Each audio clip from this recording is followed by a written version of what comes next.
Rahim, and welcome again. Welcome back, in fact.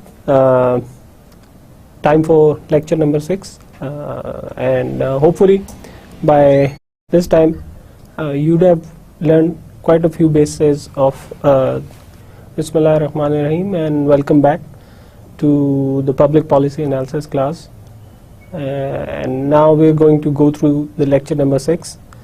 Till now we have covered a lot of ground, at least the theoretical ground of what a public policy is and what are some of its theoretical bases.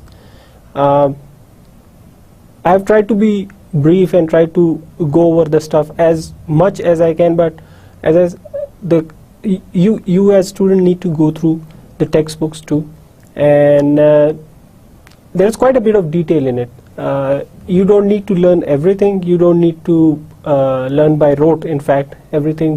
That's how things go around here, but you just need to go through this stuff. There are a few good things over there. I've kind of summarized it for you in my lectures, but it would be worthwhile to go through that stuff all over again in your textbooks, the ones that are mentioned in the course syllabus. You might find some more interesting stuff over there. Of course, it's since it's a lot of material, and we won't be able to cover it in the lectures, but I've tried to, as best as I can, try to summarize it and try to give you the very basics of the theoretical foundations of what a public policy and its analysis would look like. So now it's lecture number 6, and it will be followed by lecture number 7.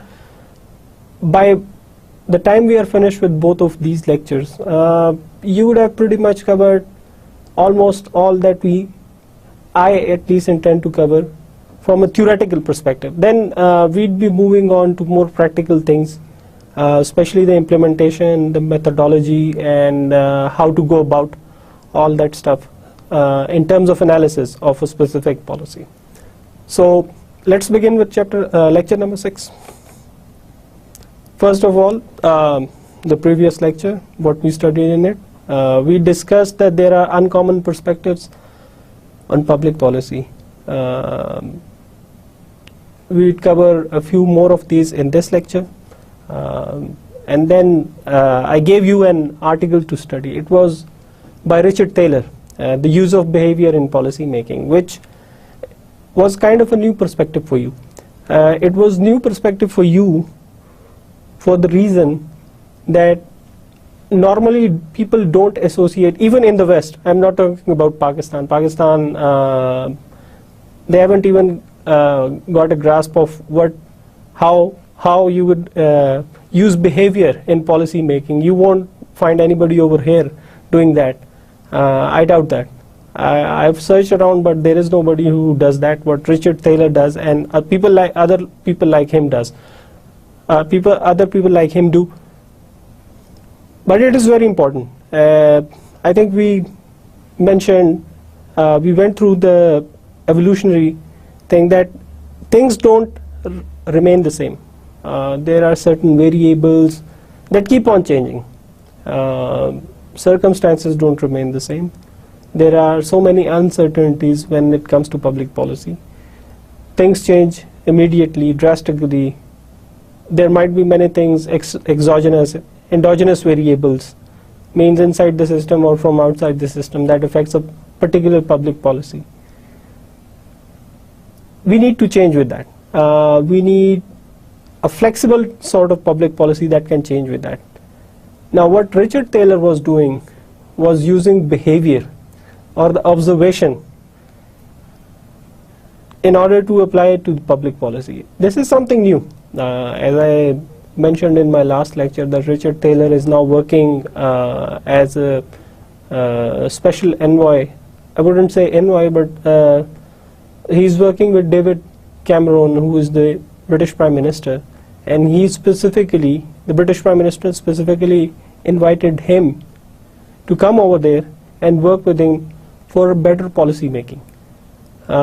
So what Richard Taylor is doing over there, and what you saw in the article, was that he observed a few behaviors He observed a few behaviors and then he recommended those changes in policy according to that behavior. So that's something new, but I wanted to share it with you from the perspective that don't be afraid to bring something new to the table. Richard Thaler did that. People didn't believe it in the start, but then with the publication of his book, which I mentioned last time, Nudge, it was written by him and one of his colleagues, Cass Sunstein. It proved to be the bestseller, and it also proved to be groundbreaking in the sense that before that nobody was taking psychology and behavior and experimental economics seriously. Now everybody does. Everybody does. Not in Pakistan till the moment, no. But hopefully, I do hope, because I lean toward this way of going about public policy. It's good. So I am expecting that in the future we'd be making use of it too. Let us hope for the best. Other than Richard Thaler's article, we also went through why a comparative public policy analysis is needed. Now, comparative public policy is one of the uncommon perspectives, I should say, the uncommon perspectives on public policy, and why comparisons to other, in some cases, international, domestic, of how a specific policy was designed, implemented, evaluated, and what were the results.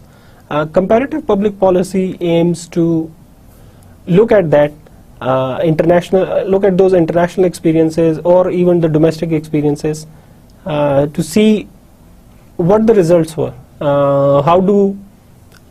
How does our policy compare with the policy of the others? Now, mind you, as I told you, that the main lesson from by using comparisons, the main lesson that policymakers want to drive by using comparisons is that it's about learning something. It's about learning something positive. That perhaps there is a lesson in there, in the policy that was implemented outside of this country, that would be beneficial for us in making a good policy, saving resources, so that we don't end up with a failed policy. And then in the same vein, I asked you to look at one of the readings on a blog titled Useless Comparisons. Now, if you have gone through, and I do hope that you have gone through the blog, you would have noticed that it was written in response to one of the articles that was published in a newspaper by Dr. Farooq Salim. He is the same person who wrote the pipe dreams article. Now, that article, at least to me, didn't make much sense.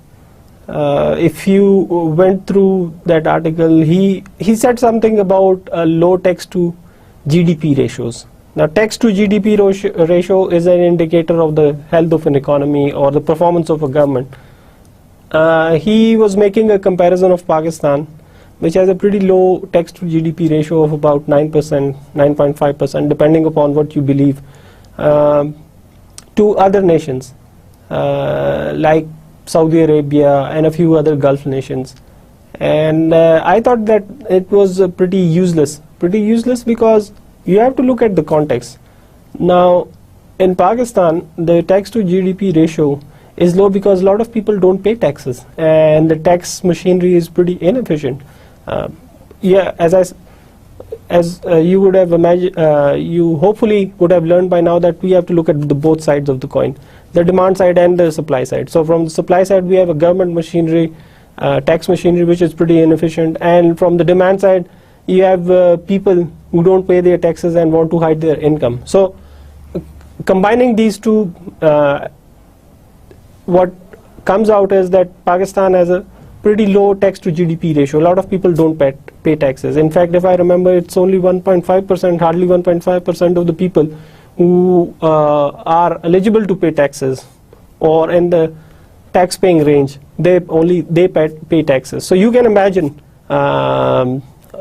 what this means for us. So anyway, this is pretty low tax to GDP ratio. Now, what the writer of that article, he said was that there are a few other countries in the world that have a lower tax to GDP ratio than Pakistan. Now, when he talked about the Gulf countries who have a lower tax to GDP ratio than Pakistan, he implied that if we are calling ourselves cheat, we are calling Pakistanis cheat because they don't pay taxes, then it means that they are bigger cheat than us, those who have even a lower tax to GDP ratio. And that was completely false. That was ridiculous. That's why the title, the useless comparisons title, it was false for the simple reason that it didn't take into context the fact that people over there in those especially in those Gulf countries which have a lower tax to GDP ratio than Pakistan, they don't pay taxes because government doesn't tax them. Government doesn't need to tax them. They have enough revenues. They have enough revenues from oil and gas import that they can run their affairs without taxing people. So they don't ask people to give money in the form of taxes. Situation over here is of course opposite, that we don't have that much resources. We have to import quite a lot, and to run our affairs, to run our huge government, its departments, its day-to-day affairs, we need revenue, and that's why we need taxes, a lot of taxes. But over there the situation is different. They earn so much by importing gas, petrol and similar products that they don't feel the necessity to tax their people. So in that context, if you keep that context in mind, it is ingenious, or it is not up to the mark to say that the people over there, they, like Pakistani people, are cheat the government and don't pay the taxes. That's not true. Sorry, but that was a pretty bad article by the author. So hopefully, if you have read the blog, which I hope you do, you would have realized that what he has written is not up to the mark, and it's quite unagreeable in the sense that he had made wrong conclusions. Now, this applies to comparative public policy. This is a lesson. This was a lesson for me, and this should be a lesson for you too, for those who are going through public policy and its related stuff, that when you are making comparisons, you have to be careful. As you would have read in the blog, that comparisons are more about learning lessons, especially success stories. So if suppose I'm looking at another country and want to look at some one of the systems that they've already implemented and our government or I intend to implement, then I'd be looking for success stories, how they went about it, what were the problems, where did they fail, where did they succeed. I wouldn't be looking at why it failed or why it didn't, what was the nature of the program and who implemented it and why he implemented it, why the government implemented it. I wouldn't be looking at that. My job as a public policy analyst would be just to look at its design, its implementation, and what were the lessons learned from it. So hopefully you would have learned that lesson too. In the end, I asked you to go through another podcast. It was about the establishment of United States Federal Reserve. Hopefully you would have enjoyed that podcast too, just like the other ones that you had listened to previously. Now, I need to go through some of this stuff about the establishment of a US Federal Reserve. Specifically what I want to go through is the basics of central banking, because we'll be encountering this in the future too. The working of the central bank and its relation to monetary policy, especially inflation. Inflation is a big problem in Pakistan, and it has a lot to do with the policies of a central bank and the federal and the government, specifically the federal government. So you need to understand what it is. So I'll try to briefly go through some of the very basics in order to make you understand how this thing is done and its establishment, its operation, and what it is, what the policy is. When we look at this central banking affairs in the future, and I'm sure we'll go through it, a few examples, then I want you to keep in mind what we learn now, so that you don't find it troubling in the future. Because honestly, I don't know if a lot of you have a background in economics, or have you any background at all. For understanding this kind of stuff, you would at least need a very introductory lessons in economics, macroeconomics in fact. So I'm not sure if you have gone through it or not. Even if you have and you know this stuff, it's always worthwhile to revisit it in order to just refresh the memory. So what the podcast was about was about the establishment of United States Federal Reserve in the early 1900s. Now remember, this was not the first central bank that was established. I believe I mentioned in the last lecture that England had a central bank in by late 1600s, early 1700s. So that's going back around 350 years. That's a lot of time. Then the French had their central bank in early 1800s. So the United States was a bit late coming to this party of establishing central banks.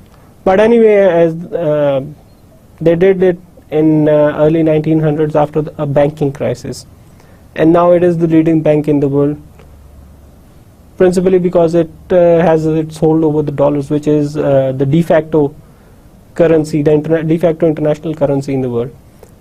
Anyway, what a central bank, what you would have learned from the podcast is that in lieu of the crisis in 1907, I believe, when there was a bank run and banks went bust, and there was danger in the system that it is going to lead to negative results, the United States Federal Reserve came into being.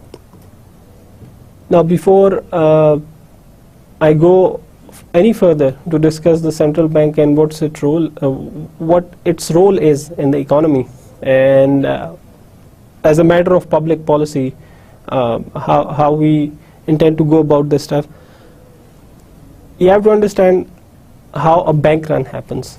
So you have a bank over here, suppose bank A, then you have bank B, bank C. I'm just giving you an example just to make it clear how these things go about and why a central bank came about and what's its rationale as part of public policy. So you have a few banks. Let us start with one bank. So what a bank does is that if I am a depositor, I go and deposit some money, suppose 100 rupees.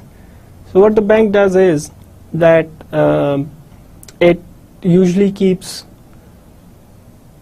around, let's say, 80 rupees in my account, which I can always go and redeem at any time, but gives out the remaining 20 at a certain percentage, which is called the rate of interest, to the borrowers. Now the borrower takes that rupees 20 and returns it with an interest. So let's suppose that if he has taken rupees 20, he'll be returning it 5 rupees above it, 25 rupees. That 5 rupees is the profit of the bank. Now imagine, since I wouldn't be the only person in the economy and this wouldn't be the only bank in the economy. So what would happen is that all the people, they'd be depositing, which usually they do, at least in the cities that we know. What they'd be doing is depositing their money in their accounts in banks.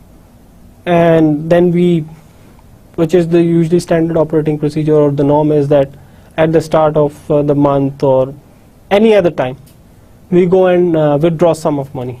Not all. You would notice this thing that people don't withdraw all of their money unless there are exceptional circumstances. I withdraw some, suppose I have rupees 20,000 in a bank, so I withdraw 10,000 at most and keep the other 10,000 in the bank.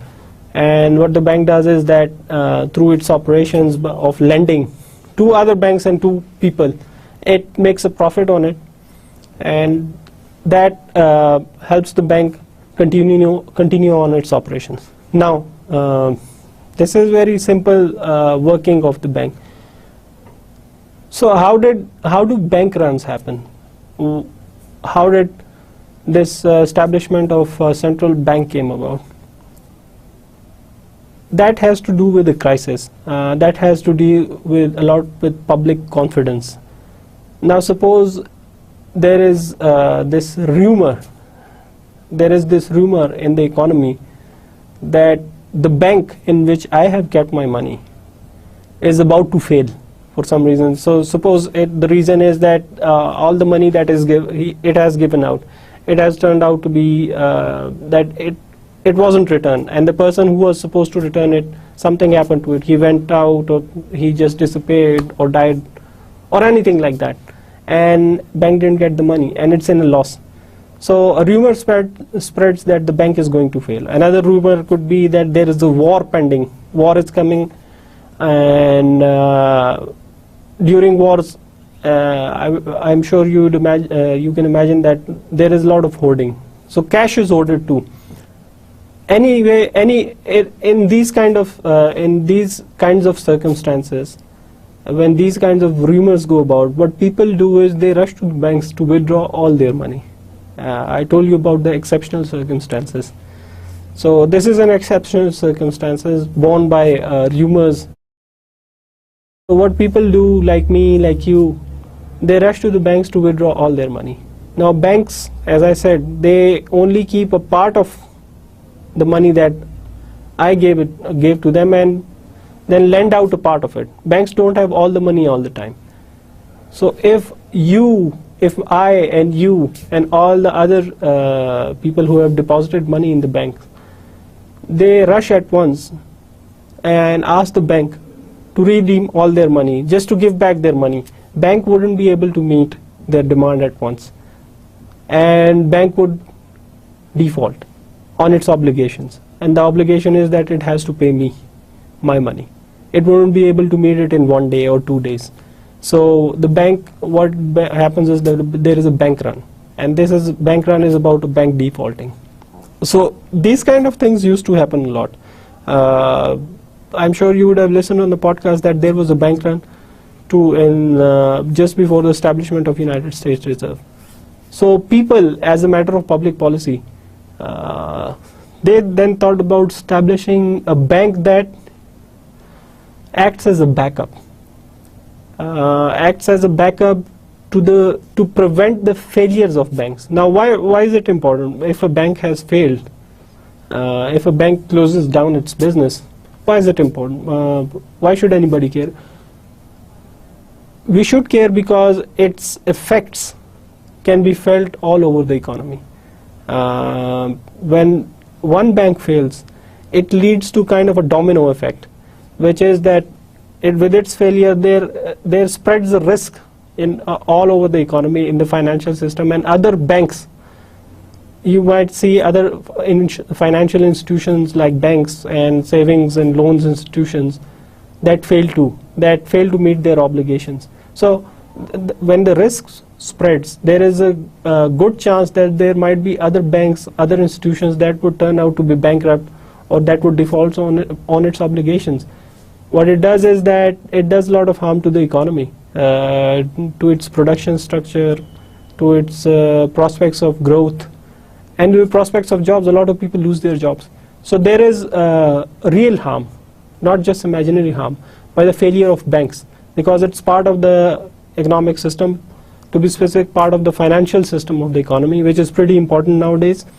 So if banks fail, you have a big part, substantial, if not a substantial, an important part of the economy going down, and it has the potential of taking the economy down with it, as we've again saw in post 2007 recession.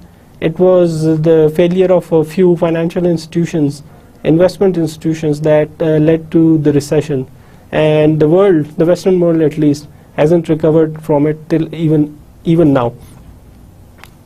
So to prevent this damage being done to the economy, policymakers sat together and said, look, there's a real danger over here. We need to do something about it. What if there is another bank run? It's harmful to the economy. What should we do? Now, this is public policy because it concerns the public. Everybody is part of the economy. Let's be as simple as that. I wouldn't go in details. I don't need to. But anyway, so they sat together and decided that, look, we need something. We need a backup, because the real problem is that in times of crisis, when people come rushing in to withdraw what they have deposited, the bank needs a backup to give them immediate liquidity or immediate cash, so that they can meet their obligations and they don't default. So there you go. You have a central bank which acts as a backup. It doesn't give loans by itself, but it only gives loans to the banks in times of crisis, when there is a liquidity crunch, when there is shortage of cash, when banks have to meet their obligations and they don't have the required money. So instead of waiting for them to fail, what the central bank does is, one of its main responsibilities is that it acts as a backup to prevent the banking system or the financial system from collapsing. So that was the rationale, pretty much, in all the cases of the establishment of a central bank. That is true of Pakistan too. That is true of anywhere in the world where you'd find a central bank. Hopefully you understood this mechanism and what it entails to the economy. उम्मीद है कि आप लोगों को ये mechanism, मैंने काफ़ी आसानी से इसको एक्सप्लेन करने की कोशिश की, काफ़ी आसानी से बताने की कोशिश की है कि ये मैकेनिज्म है क्या। मुख्तसर तौर पे अगेन दोबारा आपको बता देता हूँ कि कोई भी सेंट्रल बैंक जो होता है वो उसकी इस्टेब्लिशमेंट इसलिए होती है क्योंकि कोई वो क्राइसिस जो है, कोई भी इस तरह का अचानक बहरान आ जाए बैंकिंग सेक्टर में या फाइनेंशियल सेक्टर में, उससे बचाया जा सके। मैंने आपको मिसाल दी बैंक रन्स की, कि खातेदार जितने भी होते हैं, जिनके पैसे होते हैं बैंकों में, अगर वो अचानक सारे एक दिन आ जाए, नॉर्मली आते नहीं है, कभी ऐसा होता नहीं है, कुछ पैसे विड्रॉ कर लेते हैं, कुछ पैसे ले लेते हैं, लेकिन काफ़ी एक बैंक्स में पड़े भी रहते हैं। तो बैंक्स जो होते हैं उनमें से काफ़ी पैसे फिर जो है लोन आउट करते हैं, लोगों को कर्जे की सूरत में दे देते हैं और फिर उस पर कमाते हैं। एक उनकी शरह सूद मुख्तसर होती है जो कि सेंट्रल बैंक ही डिटरमिन करता है। अगर सारे लोग एक साथ आके ही कोई मसला हो जाए, कोई अफवाह फैल जाए कि जी जंग होने वाली है या वो बैंक फेल होने वाला है या कोई और बड़ा मसला खड़ा होने वाला है, तो अक्सर लोगों की नफ्सियाती होती है कि वो सारे एकदम ही आके अपने पैसे विड्रॉ करना शुरू कर देते हैं कि जी हमें हमारे जितने भी पैसे हैं डिपॉजिट किए हुए वो अब हमारे खातों में वो हमें वापस चाहिए। और जो नॉर्मल सर्कमस्टेंसेज है उसमें ऐसा होता नहीं है। बैंक्स के पास एक दिन या 2 दिनों के अंदर वो अपने सारे खातेदारों की वो जो ऑब्लिगेशन है कि उनको वो पैसे उनके वापस करने हैं, वो कर नहीं सकता, क्योंकि उसने काफ़ी एक पैसे जो है वो कर्जे की सूरत में और लोगों को दिए होते हैं। तो इस सूरत में बैंक रन हो सकता है कि बैंक, क्योंकि उसकी एक ऑब्लिगेशन है कि उसने तो आपको पैसे देने जिस वक्त भी आप मांगे, अगर वो उस ऑब्लिगेशन को पूरा नहीं कर सकता, उस जिम्मेदारी को पूरा नहीं कर सकता आपको आपके पैसे वापस करने की, तो उसका मतलब है कि बैंक जो है वो फेल हो जाएगा, बैंक डिफॉल्ट कर जाएगा। उसके डिफॉल्ट करने से पूरी जो इक्तिसादी सूरत हाल है उस पर एक बहुत बुरा असर पड़ सकता है। इसी चीज़ को मद्देनजर रखते हुए, इस चीज़ को प्रिवेंट करने के लिए, इस चीज़ से बचने के लिए सेंट्रल बैंक्स के क़याम पूरी दुनिया में हुए। यहाँ पे पाकिस्तान में स्टेट बैंक ऑफ पाकिस्तान है जो कि पाकिस्तान का सेंट्रल बैंक है। अगर कभी ऐसी सिचुएशन आ जाती है कि अचानक सारे खातेदार जो हैं या ज़्यादातर खातेदार वो आते साथ ही वो एक दिन आते हैं और कहते हैं कि जी हमें हमारे पैसे वापस चाहिए, बैंक्स के पास पैसे नहीं होते, तो वो सेंट्रल बैंक से ये दरख्वास्त कर सकते हैं कि जी हमारे पास इतना कैश अभी नहीं पड़ा हुआ, तो आप हमें ज़रा दे देंगे पैसे, ताकि हम लोगों के हमारी जो जिम्मेदारी है लोगों की तरफ उनके पैसे वापस करने के, तो वो पूरी कर सकें। तो इस तरह बहरान बच जाता है। लोगों को उनके पैसे मिल जाते हैं खातेदारों को, और बैंक चलता रहता है और बोरान से बच जाती हैं। This is what central banking mostly is about, although there are many more functions like conducting the monetary policy is one of the main areas of the central bank. But I just gave you what I told you is that's the rationale, that was the main rationale of establishing central banks all over the world.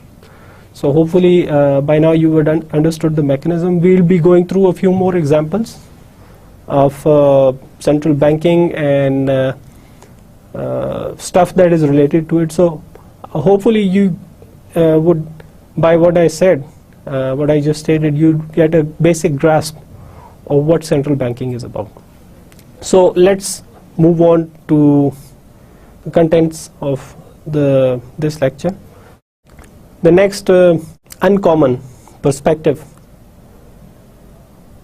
on public policies is the cultural perspective of public policy. In one of our previous discussions, we discussed how a single policy may not be suitable for all, since there is diversity of people, of geography and other such factors. मैंने एक पिछले lecture में ये आपसे बात कही थी कि हालात सब जगह एक जैसे नहीं होते, बहुत सी चीज़ें मुख्तलिफ होती है। कुछ इलाकों के मखसूस तरीक़ाकार होता है, वहाँ पे जो जोग्राफी होती है दैट इज़ डिफरेंट, वहाँ पे हालात मुख्तलिफ होते हैं। अब मसलन एक पॉलिसी जो यहाँ पे इम्प्लीमेंट की जा सकती है इस्लामाबाद में या रावलपिंडी में, वो ज़रूरी नहीं है कि वो बलूचिस्तान में, क्वेटा में भी या उसके कुछ अजला है उसमें भी उसी तरह ही इम्प्लीमेंट की जा सकती हो। क्यों? इसलिए क्योंकि वहाँ पे हालात जो हैं, ख़ास तौर पे सिक्योरिटी के हालात, वो काफ़ी डिफरेंट है। सो just basically saying that one needs to be careful about when implementing policies or when discussing or designing policies. One has to look at the perspective, one has to look at the background too. The cultural perspective of public policy is based on formulating policy according to these differences. We studied behavior and its applications to the public policy. A lot of the behavior is formed through the influence of the culture. अभी again जो हमने Richard Taylor का article पढ़ा था और जो मैंने discuss किया अभी भी और पिछले लेक्चर में भी, जो एक कल्चर होता है, प्रेवलेंट कल्चर। अब कल्चर का ये मतलब नहीं है जो कि हमारा नॉर्मली एक पॉइंट ऑफ व्यू होता है कि कल्चर सिर्फ वो गेम्स होगी एक इलाके की या उसकी सकाफत सिर्फ ये नहीं होती। सकाफत तो जाहिर है उसमें अब मसलन रसूम और रिवाज हो गए या फिर उस इलाके की कुछ मखसूस आदात वगैरह उन लोगों की एक मखसूस इलाके की, वो तो सकाफत होगी। लेकिन जब हम अंग्रेजी में एक लफ्ज़ यूज़ करते हैं कल्चर, तो कल्चर जो होता है वो सिर्फ उसके इलाके के रसूम और रिवाज पे नहीं होता है। When we are talking about culture, we are talking about a specific way that people go about their daily lives in doing certain works. Now, अब इटली में एक कल्चर है जिसे कहते हैं माफिया कल्चर। अब माफिया कल्चर जो है उसका it has nothing to do with dances and festivities or games or anything like that. It's just a monopoly. It's related to drugs. It's a culture because it has been there for long, and there are quite a few families over there that are related to this culture, the drug culture. So culture जो है, जब हम अंग्रेजी में बात करते हैं और इस कोर्स की पर्सपेक्टिव में हम जब बात कर रहे हैं पब्लिक पॉलिसी एनालिसिस के पर्सपेक्टिव में, कल्चर जो है वो सिर्फ खुशी या किसी इलाके के रसूम व रिवाज, मसलन मौसीकी हो गई, ये सिर्फ उससे रिलेटेड नहीं होता, उस तक हमने महदूद नहीं किया हुआ। जब हम कल्चर की बात करते हैं पब्लिक पॉलिसी में, तो इसमें वो तरीक़ाकार आ गए जिसके मुताबिक लोग अपनी ज़िंदगी गुजार रहे हैं, और हर रोज़ की जो उनकी एक्टिविटीज़ हैं, हर रोज़ जो उनके मसाइल, जिन मसाइल का उनको सामना करना पड़ता है, उससे वो लोग किस तरह नंबर्द आज़मा होते हैं। तो ये जो है ये एक कल्चर है। मैंने आपको अभी मिसाल दी इटली की। इटली में एक पूरा एक माफिया कल्चर है। In fact to be very honest with you, let us be honest, Karachi में भी पूरा एक माफिया कल्चर है। और शहरों में भी है। तो कल्चर जो है उसको हम महदूद नहीं कर सकते कुछ चीज़ों की। कल्चर अगर पब्लिक पॉलिसी के पर्सपेक्टिव में देखना है तो ये इस चीज़ को डिफाइन करता है कि किसी इलाके में किस किस्म के हालात हैं और लोग क्या रवैया रखते हैं। इसको ये कह लें कि क्या रवैया रखते हैं अपने मसाइल को हल करने के लिए, अपने मसाइल से नंबर आजमा होने के लिए। Think about it as culture. So two competing views on culture for applying and analyzing a public policy later combined into a group grid theory of culture. The first one falls towards preferences for more nativity of the implementer. The second one more concerned with Marxian views and technology having the biggest impact on culture. Culture और public policy की जहाँ पे बात करते हैं तो वहाँ पे दो व्यूज हैं। एक जो रहता है वो कहता है कि जो जिस इलाके का कल्चर है उसके अगर कोई अच्छी पब्लिक पॉलिसी इम्प्लीमेंट करनी है वहाँ पे, तो जिस तरह का चाल ढाल लोगों का तरीकाकार है बिल्कुल उसी तरह का तरीकाकार अपनाना होगा। You have to go native. That's what being native means, to act according to how people act over there. And this is the first one. But the second one is Marxian view. The Marxian view, it's related to Karl Marx, one of the most influential thinkers of the 19th century, 1800s, related to many things. And his writings related to many things, sociology, economics. Basically it was about sociology and economics, but what he said was that our economic way of going about life, on how the economy is, how it is structured from the wealthy landowners to peasants, that determines what the culture would be, that determines how the people would behave. And then there are complementing effects to it like technology. Karl Marx जो है जो अगर किसी को hopefully आप में से किसी ने ये सुना होगा, लेकिन ये जो 1 मई का मजदूरों का आलमी दिन मनाया जाता है, इस तहरीक के पीछे जो राइटिंग्स हैं, जो असूल कारफरमा है, वो कार्ल मार्क्स ने मुरतब किए थे। उसने कम्युनिस्ट मैनिफेस्टो ये 1848 में पब्लिश हुई थी, उसमें उसने वो असूल मुरतब किए थे। खैर उसमें हमें तफसील में जाने की ज़रूरत नहीं है, लेकिन जो मार्क्सियन व्यू है वो ये कहता है कि जो लोगों की एक तकसीम हुई होती है, हायरार्की बनी होती है कि जी ये बड़ा जिम्मेदार है, ये वडेरा है, या फिर ये जो है इंडस्ट्रियलिस्ट है और ये एक मजदूर है, हारी है। ये चीज़ें जो है ये कल्चर डिटर्मिन करती है, यानी आपकी इक्तिसादी हालत जो होती है वो आपका कल्चर उसको बनाती है और उसी के मुताबिक लोग एक्ट करते हैं। ये दो कंप्यूटिंग व्यूज हैं cultural perspective of public policy के। इन दोनों को कंबाइन किया जाता है group grid theory of culture में। ये दोनों इनकी जो खसूसियात हैं वो इस ग्रुप ग्रिड थ्योरी में आ जाती है। आपकी किताब में इसकी मुकम्मल तफसील दी हुई है इन दोनों की, नेटिव व्यू की और मार्क्सियन व्यू की। If you hopefully you'd go through it, अगर आप पढ़ें तो काफ़ी इंटरेस्टिंग उसमें बातें हैं। लेकिन अगर आप नहीं पढ़ना चाहते, अगर आप समझते हैं कि वो आपको बोर कर रही हैं या उसमें कोई ऐसी चीज़ नहीं है जो आपको इंटरेस्ट करती है, तो कुछ ये चीज़ें जो हैं ये मद्देनज़र रखें कि जो ग्रुप ग्रिड थ्योरी है वो इन दो थ्योरीज का मिलाप है। This is a combination of it which contains some facets from the native point of view and some facets from the Marxian point of view. Actually what happened is that over time researchers found that both of these views, the computing views, the native view and the Marxian view, some of them, both of them have their shortcomings and both of them have their positives or strong points. So they combined it in one and called it the group grid theory of culture. What the group grid cultural theory does is that it seeks out specific patterns of a group of people. These patterns are formed by behaviors that are affected by culture.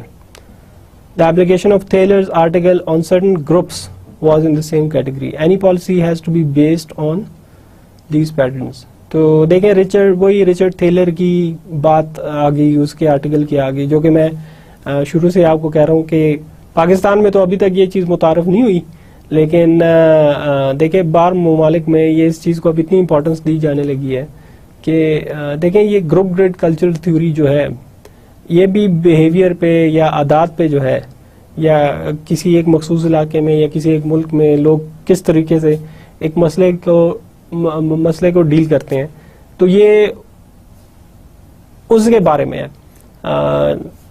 What it tells you is that try to figure out the patterns of behavior. क्या pattern हो सकते हैं? कोई एक मखसूस group है, उनकी क्या मखसूस आदत है जिसको हम मद्देनजर रखते हुए कोई पॉलिसी डिजाइन कर सकते हैं. Now I gave you, if Richard Taylor gave you 3 examples. One was related to education and one was related to health, right? So he was interested in groups of children related to education. One category being the children of the poor people, the other being the children of the relatively wealthy people. So he was looking at groups. What he did was that he thought about what he brought out a few patterns of behavior in them. कि जी ये patterns हैं, ये मखसूस patterns हैं कि जो ये मखसूस आदत है कि जो कि इनमें कॉमन है, ये तकरीबन सब ही इस चीज़ के मुताबिक ही अपना अमल करते हैं. So and then he went on to apply those rules. So the group grid theory of culture is seek out those patterns of behavior in groups of people, not individually but in groups of people. So once you figure out those patterns, it would be much easier for the policy maker, the public policy makers, to design a policy according to it. The group grid theory's one dominant aim is to provide for a positive cultural change for better outcomes. Since any cultural change is usually a long-term process, therefore the group grid theory is a long-term theory in application. अच्छा, अब देखें जब किसी एक group का मखसूस एक culture होता है, मखसूस आदत होती हैं, तो उसको आप एकदम रात गए जो है वो उसको बदल नहीं सकते, इसमें बहुत टाइम लगता है. The culture, if you have to change the culture of specific group, of specific locality, of a specific nation, the people living in it, the way of thinking, the way of going about life, you can't do it in short term. It will happen in the long term. There has to be a sustained effort. That is at least what we know from what has happened over time. So when we are talking about the group grid theory, it's about the long term. It's not about the short term. Some examples. The first one, the change in gas guzzler, fuel inefficient vehicles culture towards a more efficient one. Driven by the 90s, 70s oil price shock, led to application of public policies that were aimed at changing people's habits for heavy fuel consumption car towards efficient ones. Alternative energy technologies like solar power, fuel efficiency standards, etc. Almost 40 years afterwards, we have hybrid cars, EFI engines, solar grid stations, etc. अब पहली मिसाल जो मैंने दी, ये America और Europe में जो एक कल्चरल चेंज आया था. अब एक कल्चर, जैसा कि मैंने कहा कि वो सिर्फ मखसूस रसूम और रिवाज पे बात नहीं होती कि शादी ब्याह के मौके पर कैसा है. अब यहाँ पे जिस कल्चर की मैं बात कर रहा हूँ, वहाँ पे कल्चर था ये बड़ी बड़ी गाड़ियाँ इस्तेमाल करने का. जिस तरह की बड़ी बड़ी जीपें होगी, आपने कभी देखी हो, वो पुरानी 80s की होगी, 1980 1990 के ज़माने की वो जो बड़ी बड़ी जीपें थी. इस तरह की बड़ी गाड़ियों का एक मसला ये था कि लोगों को बड़ी पसंद थी, बड़ी गाड़ियाँ रखते थे, लेकिन उनका मसला ये था कि देवर एक्सट्रीमली इनएफिशिएंट. वो तेल, अगर 1 लीटर में आज गाड़ी तकरीबन 12 किलोमीटर कर लेती है, तो उस ज़माने में उन बड़ी गाड़ियों में मुश्किल से 5 किलोमीटर करती थी या 6 किलोमीटर करती थी. ये कल्चर बड़ा प्रेवलेंट था यूरोप में और अमेरिका में, but that all change after the 1970s oil shock. What was the oil shock? There was a war, Arab Israel war, Israel और अरब की जंग जो 1973 की हुई. उसके बाद ये हुआ कि तेल की कीमत अचानक जो है 4 गुना बढ़ गई. The price of oil just shot up because the supply was reduced by the Arab countries to America and the Europeans because they were supporting Israel. So what happened was that the prices skyrocketed, and it was just unfeasible, not feasible in fact, to drive those same vehicles with that horrible mileage. It was extremely inefficient. From that time onwards, what their governments have realized and what they pushed in the form of a public policy was that drive more efficient cars. Manufacturers should make more efficient engines, and the car shouldn't be, there should be smaller cars rather than the big ones, and they should be more efficient on fuel, so that in case we have a situation in the future again when prices skyrocket, then the effects are not that bad as we experienced in the 1970s. So from that time onwards, it has been the policy of their governments, and still is, and mind you still is, that go towards more efficiency in terms of consumption of power, and move away from fossil fuels like petrol. So almost 40 years have gone by, and what do we have now? We have solar power, we have hybrid cars. Hybrid cars are the ones that run on petrol plus electricity. We have compressed natural gas, CNG. We have solar grid stations. One was just opened about a month or two ago in Bahawalpur. It's called, I believe it's the Jinnah Grid Solar Park project. And then we have the EFI engines. Manufacturers of engines have moved towards more efficient engines. EFI is one of them, electronic fuel injection. So what it does is that it uses even the last drop of oil in the car to make it run. So that's efficiency for you. 40 साल बाद उस वाक़े के 1970 में जो हुआ था, जब कीमतें 4 गुना बढ़ गई थी और उसका बहुत बुरा असर पड़ा था इक्तिसादी सूरत हाल पे, 40 साल बाद देखें वो जो पब्लिक पॉलिसी बदली गई थी उस वक्त, उसके असरात अब आना शुरू हुए हैं. So that is cultural change. देखें एक पूरा एक कल्चर चेंज हो गया कि इतनी बड़ी बड़ी इनएफिशिएंट गाड़ियों से अब लोग जो है छोटी छोटी गाड़ियों पे और एफिशिएंट गाड़ियों पे आ गए, जो पहले अगर 1 लीटर में वो 5 किलोमीटर मुश्किल से करती थी, तो अब 1 लीटर में वो 12-13 किलोमीटर भी कर जाती है. इनफैक्ट जो छोटी गाड़ियां हैं 660 सीसी वाली अब आई हुई हैं, 660 सीसी वाली, वो 1 लीटर में आपको 17-18 किलोमीटर भी दे देती हैं. So that's a change in culture, जो कि एक वक्त में अनइमेजिनेबल था, किसी ने सोचा भी नहीं था कि इस तरह होगा. Second one, the use of generators running on natural gas in places where there is no electricity. This is contributing towards a new culture of inefficiency. अच्छा देखिए, अब बहुत से इलाकों में जहाँ पे बिजली नहीं है और लोड शेडिंग का जो बड़ा मसला है यहाँ पे, वहाँ पे एक आप देखेंगे कल्चरल चेंज आया है. कल्चरल चेंज ये आया है कि लोग जहाँ पे, अब देखें गैस भी हर जगह अवेलेबल नहीं है, लेकिन जहाँ पे गैस है, मसलन अगर खैबर पख्तूनख्वा में चले जाएं, वहाँ पे गैस की शॉर्टेज नहीं है.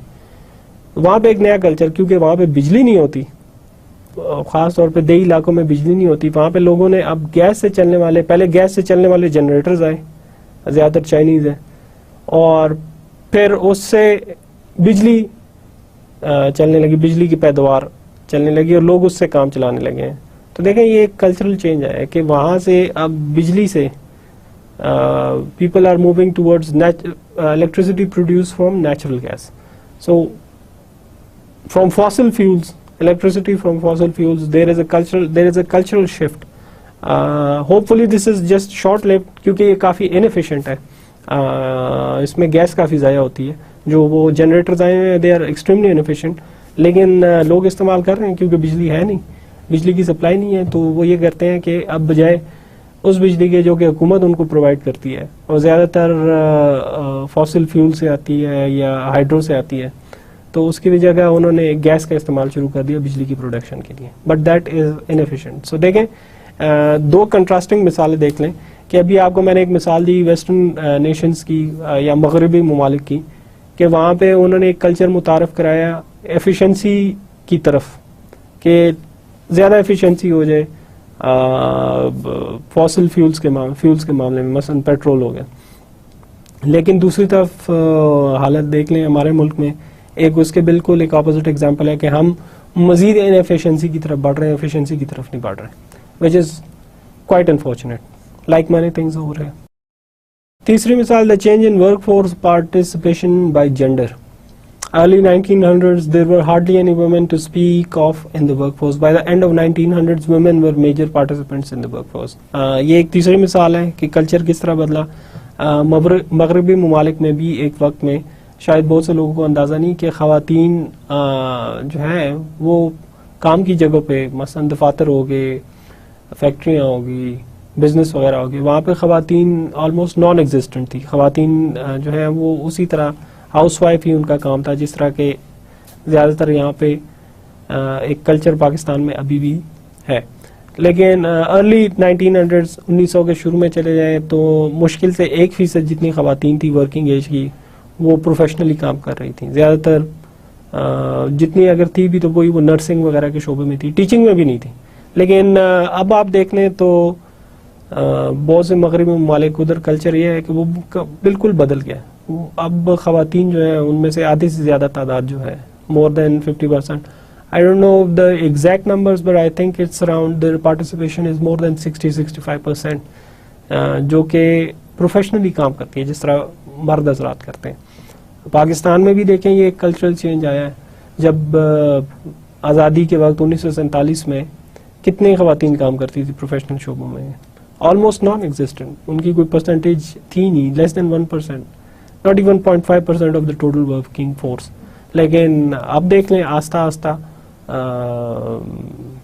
65 साल से ज़्यादा हो गए हैं, तो अब आस्ता आस्ता, अभी भी इतनी ज़्यादा नहीं है कि इतनी मगरबी ममालिक में है वो तादाद, बहुत से वामिल है उसके पीछे. लेकिन अब पहले के मुकाबले में देख लें कि कितना बड़ा चेंज आया है. ख़वातीन अब कितने शोबों में काम कर रही हैं. अब तो फोर्सेस में भी हैं, फाइटर पायलट्स हैं, आर्मी में है, टीचिंग है, नर्सिंग है, बहुत से बिजनेस में है, बैंक्स में है, सिविल सर्विस में है. तो देखें ये पूरा एक कल्चरल चेंज आया. So this was all about the cultural perspective. इन चीज़ों को मद्देनज़र रखना पड़ता है जब पब्लिक पॉलिसी बनानी होती है कि अगर किसी कोई कल्चर बदला है या फिर अगर कहीं कल्चर बदलना है तो how to go about it, किस तरह करना है और किन चीज़ों को मद्देनज़र रखना चाहिए. Now what's the use of cultural theory in public policy. Number one, it helps reveal loose ends in the policy from a cultural point of view. This leads to overall improvement, जो कि हमने बात की थी, incrementalism and refinement of the implemented policy.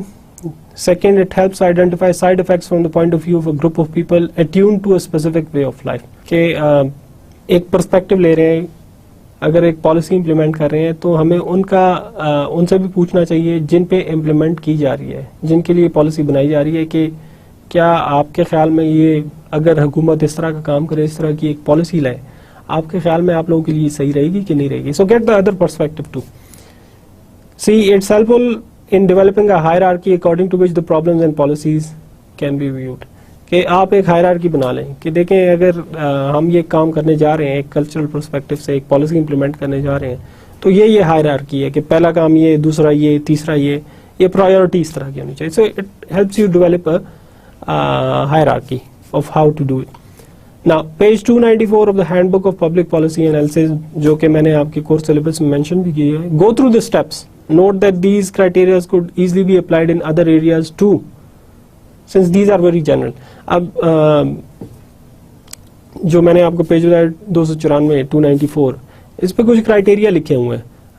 Although ये इस चीज़ से culture से रिलेटेड है, लेकिन ये बड़े जनरल किस्म के क्राइटेरियाज बताए गए हैं. उनको और पॉलिसीज पे भी या और थ्योरीज में भी अप्लाई किया जा सकता है, तो ज़रूर उनको पढ़िएगा. That's on page 294. कुछ और मिसालें. Think about the metro system, why implemented in cities only and not in villages और कंट्री साइड. मेट्रो जो है वो सिर्फ शहरों में ही क्यों है, गाँव वगैरह में क्यों नहीं इम्प्लीमेंट की जा रही, क्या वजह है. And that lot of it has to do with culture. देहात वगैरह में आपको मैं एक मिसाल देता हूँ, ये लंबी बहस है लेकिन मिसाल एक छोटी सी ये देता हूँ कि देहात वगैरह में ज़्यादातर लोग जो है वो काश्तकारी और ये ज़मीन वगैरह जिम्मेदारी वगैरह से उनका शोबा उनका वो है, वो ज़्यादा इतने ज़्यादा उनकी आना जाना नहीं होता, इतना ट्रैवल नहीं होता उनका। जो शहर में लोग हैं वो ज़्यादातर सर्विसेज इंडस्ट्री से रिलेटेड है, उसमें you have a lot of travel, they do a lot of travelling. शहर में एक बिल्कुल मुख्तलिफ कल्चर है। उधर ट्रांसपोर्ट की कमी जितनी देहात में, उधर भी है ट्रांसपोर्ट की कमी, देहात में भी है, ये नहीं कि नहीं है, लेकिन ट्रांसपोर्ट की उस तरह की डिमांड जो है वो देहात वगैरह में नहीं है जिस तरह की शहरों में है, क्योंकि यहाँ पे बहुत ज़्यादा आना जाना, बहुत ज़्यादा ट्रैवलिंग होती है compare to over there. So that is only one reason. This is I am just telling you a very simplistic, giving you a very simplistic picture, but it's not that simple. We'll go through it. We'll go through later on. We'll go through the example of the transportation system in Pakistan. Another one, the Smith and Van Gunster and study. ये आप लोगों की book में भी है. Of proposals to implement noise abatement policies by the government of Netherlands. They want that side effects were not taken into account and that enforcing top-down policies would not produce the desired results. Reason government had not taken account of reactions which included lawsuits. जो कि मैंने अभी बात की है, उन लोगों का भी पर्सपेक्टिव लें जिन पे पॉलिसी इंप्लीमेंट की जा रही है। अगर उनका पर्सपेक्टिव नहीं लेते तो बाद में उनकी तरफ से भी कोई रिएक्शन आ सकता है। एक ऐसा ही रिएक्शन जो है इस मिसाल में लॉ सूट्स का, यानी कि वो लोग जो है वो अदालत चले गए इस चीज़ को रुकवाने के लिए, एक पब्लिक पॉलिसी को। Another example from the same page is taxing car travelers to reduce road congestion. What researcher found was that once a person commits to a job with a workplace, he will travel the same route no matter what the cost and congestion. ये भी इसको भी हम तफसील से discuss करेंगे। जो toll tax लगाए जाते हैं रोड्स वगैरह पे, बाद में इसकी भी एक मिसाल हम डिस्कस करेंगे इंशाल्लाह। बुनियादी तौर पे ये किस लिए किया जाता है? बुनियादी तौर पे इसलिए किया जाता है कि रोड पे जो रश है उसको कम किया जा सके। रिसर्चर, ये भी मैंने आपकी बुक से ही मिसाल ली है, जो इसके बारे में रिसर्च की गई, तहकीक की गई, उसमें ये पता चला कि ये जो लोग ऑलरेडी कमिटमेंट कर चुके होते हैं कि उन्होंने आना जाना ही है दफ्तर, जो मर्जी हो जाए, और एक खास मखसूस जगह पे उनका दफ्तर है, तो फिर उन पे वो पॉलिसी इम्प्लीमेंट करना कि जी ज़्यादा उस पर टोल टैक्स लगा दिया जाए, शायद कि वो कोई और रास्ता इस्तेमाल करे, वो इतनी कामयाब नहीं होती as a part of public policy. As with almost all public policy issues, it is imperative that the problem be identified properly before proceeding to apply analysis. Cultural theory is the same. Properly identify करना पहले problem को, इसमें सारे aspect लेने, including the cultural one. Last of the uncommon perspectives or the non-common perspectives is the ethical perspective. What's ethic got to do with policy making? Take the example of corruption in Pakistan. At its core, it's an ethical problem. आप कहेंगे कि ethics का क्या काम है इसमें, इखलाकियात और इस तरह की चीज़ों का पब्लिक पॉलिसी में क्या काम है? बहुत काम है। मैंने इसमें अभी आपको मिसाल दी करप्शन की। करप्शन जो है ये एक एथिकल प्रॉब्लम है। At its very core corruption is an ethical problem. If you don't have the ethics, if you don't have the honesty, if nobody has told you about it, or if you don't care about it, then there is bound to be corruption, and corruption is a huge problem. Ask the businessmen who want to do business in Pakistan but are not willing to come.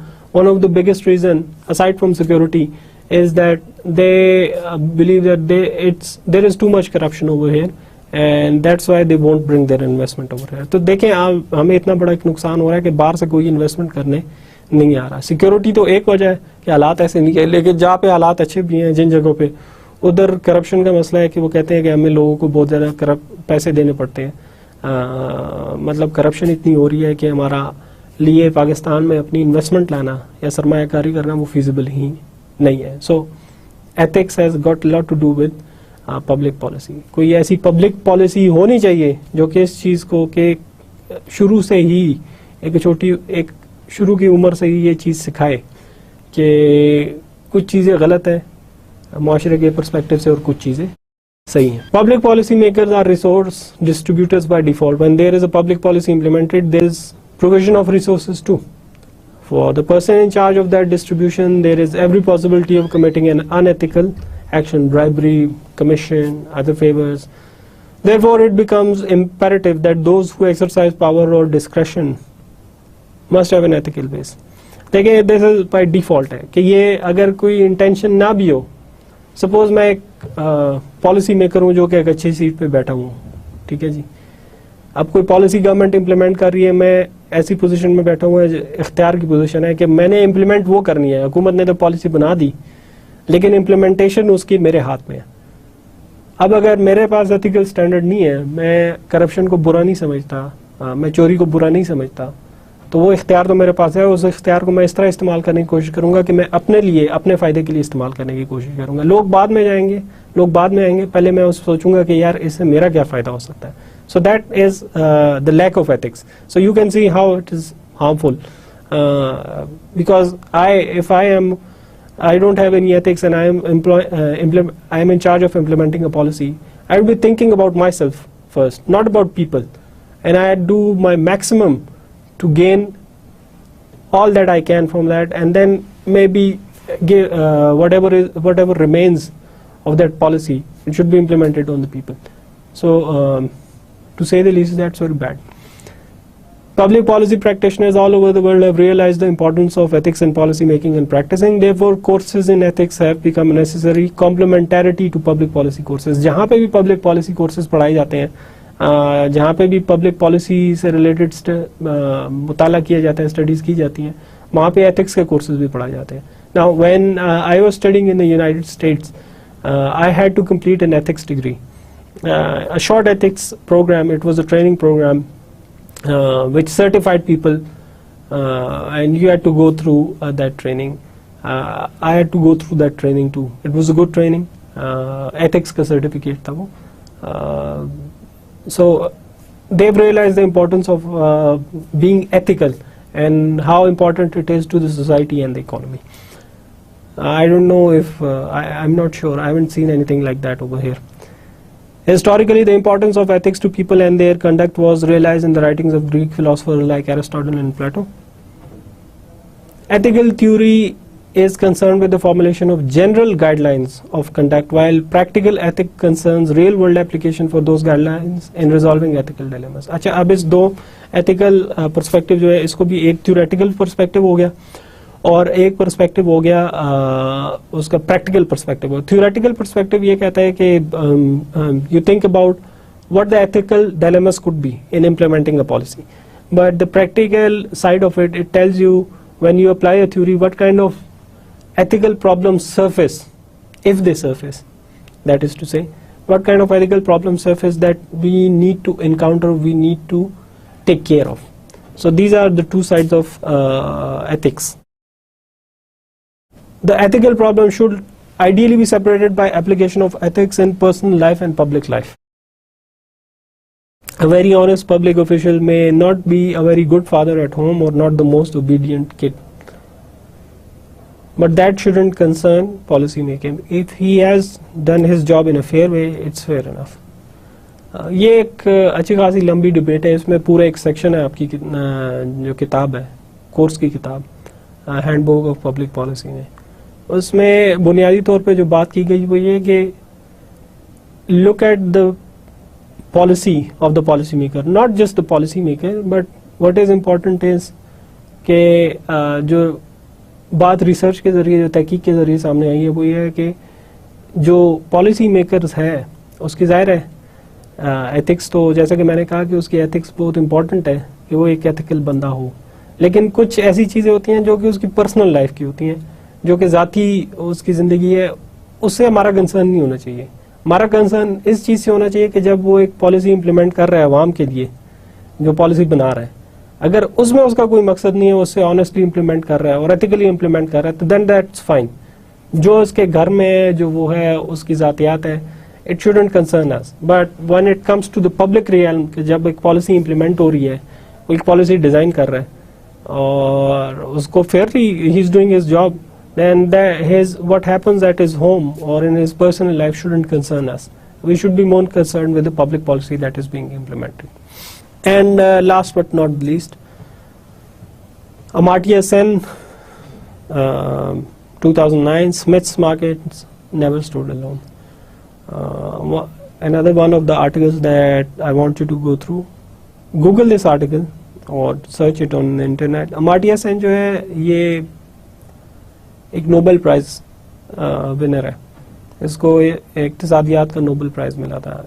He got an economic prize, Nobel in economics. He's an economist, a very famous one. So that's one of his articles, Smith's Markets Never Stood Alone. It's about ethics. मुख्तसर तौर पे you have to go through it, definitely go through it. मैं आपको मुख्तसर से बता देता हूँ कि what it is. जो इक्तिसादी निज़ाम है वो मुख्तलिफ तरीक़ों के हैं. There are a few certain types of economic system. What the Western nations, predominantly the kind of economic system that the Western nations have experienced over time, that has resulted in so much wealth and development, is called capitalism. And it goes back to Adam Smith and his Wealth of Nations, as we have discussed previously. Basically what it says is that let it be. There should be minimum government intervention, and it is the private sector and individuals that should do bulk of the work. They should be incentivized. What they do as part of economic activities shouldn't be a lot of concern of the government, except for maybe a little bit of regulation. But let it be, laissez-faire, and that works wonders. That is kind of the basic theory. So after the 2007 recession, people started questioning the basis of free market and said that the economy should be completely government controlled, and it should have a strict hand on it, because free market is unethical. What it does is it incentivizes unethical practices like greed, corruption, and those sort of things. So what Amartya Sen said in this article was that it is wrong to presume that free market doesn't have an ethical basis. He gave the example of Smith and said that everybody knows about the Wealth of Nations, which forms the basis of capitalist economies, but nobody seems to mention his other contributions. One of the biggest was the theory of moral sentiments, but the theory of moral sentiments said that it outlined the basis of the ethical basis, ethical foundations of a working economy. Smith was actually a professor of moral theology in the Edinburgh University. I believe it was moral theology or something related to morals, and he before he wrote The Wealth of Nations, he wrote this theory of moral sentiments. It's a pretty impressive book. I went through a shorter version of it, but believe me, it's worth reading it, because in the book he has discussed the ethical background of many things, the ethical basis of many things, including the economy. For example, one of the things that he discussed in his book, and as Amartya Sen also points out, is that more than what the banker has in his possession, in the possession of the bank, is the kind of trust that develops between the banker and the people. It's more valuable than all the money and the gold that lies in the bank. So एक चीज़ जो Adam Smith ने mention की थी, Adam Smith ने कही थी बहुत सी चीज़ों के अलावा, जिसको इस आर्टिकल में भी मेंशन किया गया, और जब आप पढ़ेंगे इसको, उसमें उसने ये कहा था कि जो एक मिसाल दी थी बैंकर की, कि लोगों के और बैंकर के दरमियान जो एतमाद का रिश्ता होता है, वो एतमाद का रिश्ता अगर अच्छा हो तो वो सोने और वो सारा पैसा जो है उससे भी ज़्यादा कीमती है. अगर एतमाद नहीं होगा तो फिर एक इक्तिसादी उसमें बड़े मसाइल पैदा होंगे. It's quite a lot of the things are about trust. When I keep my money in the bank, it's sort of a trust in the bank that okay, they will take good care of my money, and whenever I have to withdraw that money, that would be available. They would provide me services. Similarly, इसी तरह का हम एक एतमाद हुकूमत पे रखते हैं. We kind of repose our trust in the government that since we have elected the government, we expect that it would do something for the welfare of the people. लेकिन जब ये एतमाद टूट जाता है, जैसा कि पाकिस्तान में काफ़ी हद तक टूटा हुआ एतमाद, अपने हुक्मरानों पे हमें इतना ज़्यादा एतमाद नहीं है, given their history, not surprisingly. तो फिर हालात ख़राब होते हैं, हालात ठीक नहीं होते।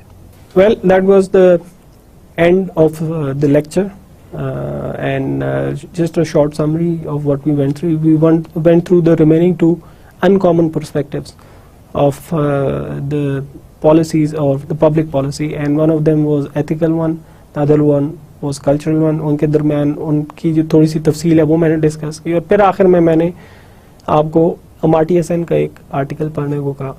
उसको ज़रूर पढ़िएगा, जैसा कि मैंने पहले भी कह चुका हूँ और दोबारा भी कहूँगा कि उससे आपको क्विज में सवाल भी आ सकते हैं, होमवर्क्स पे भी सवाल आ सकते हैं। So do read these because it will develop your intuition about how to implement a policy and what kind of factors to consider. Till the next lecture, goodbye, Allah Hafiz.